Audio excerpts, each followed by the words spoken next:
Hey everybody, and Tony here with a review of the Mozart Matinee with, once again, Vesselina Kasarova, Jean-Christophe Spinosi and the Konzerthaus Orchester Berlin, which I saw at the Konzerthaus am Gendarmenmarkt. Now what more can I say about Vesselina Kasarova, one of my most favorite mezzo-sopranos of all time. If you haven't seen my review of her performance last night, along with the organist, Edgar Krapp, please go check it out. But it's safe to say that I definitely love her voice, even with all of those glottal attacks in which she is quite well known for, though at the same time has become quite the habit of hers.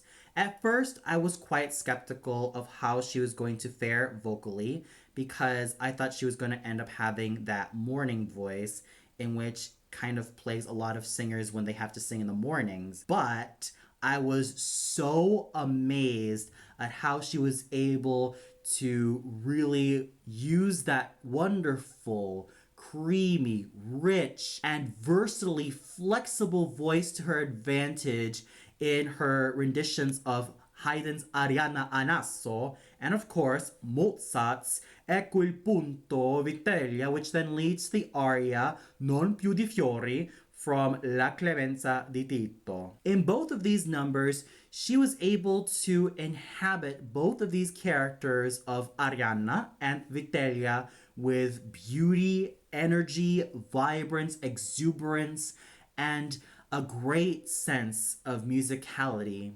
I definitely bought her in those roles. In Arianna Anasso, I could definitely feel her pathos, especially when she is left by her former lover Theseus. I could definitely feel the nobility that she inhabited as Ariadne. And then when it comes to Vitellia, I definitely feel those conflicting emotions she has of whether she has to save Sesto from his dire punishment.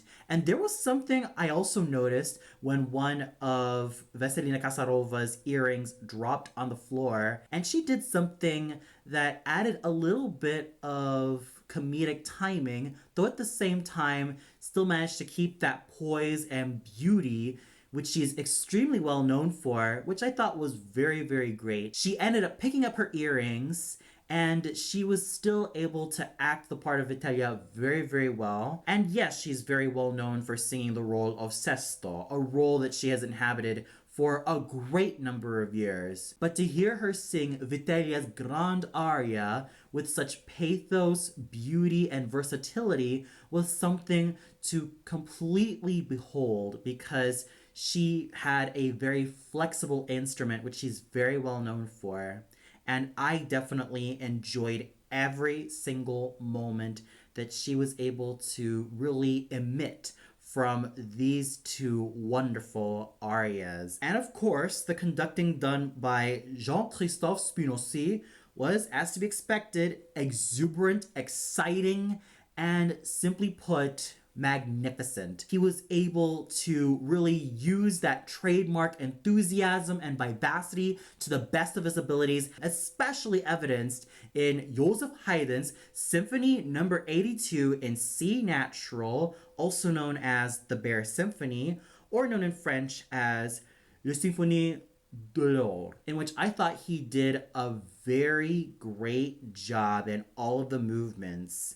In the Vivace Assai, he was completely vivacious and he really knew how to command the orchestra with finesse and excitement. The same thing I could say about the Allegretto and the Menuetto. But I thought it was the Finale Vivace in which he was able to have the most fun, especially with us, the audience, and I definitely had a major ball. So overall, what more can I say about Vesselina Kasarova and Jean-Christophe Spinosi as great musical artists? They were in their A game as they've always been, and they were just superb as to be expected. And for those of you who caught this particular Mozart Matinee, what did you think of it? Was there a number that stood out to you so much? Did you feel like Vesselina Kasarova and Jean-Christophe Spinosi did an amazing job as a singer and a conductor respectively? Or did you feel like there were certain moments where there were times that you felt like didn't really hold up? Comment below and let me know. Well, that's all for now. Be sure to tune in later this evening where I review Verdi's Don Carlo at the Staatsoper im Stille Theater. So until then, have a great day, everybody, and have a great Pentecostal Sunday. Take care, everybody.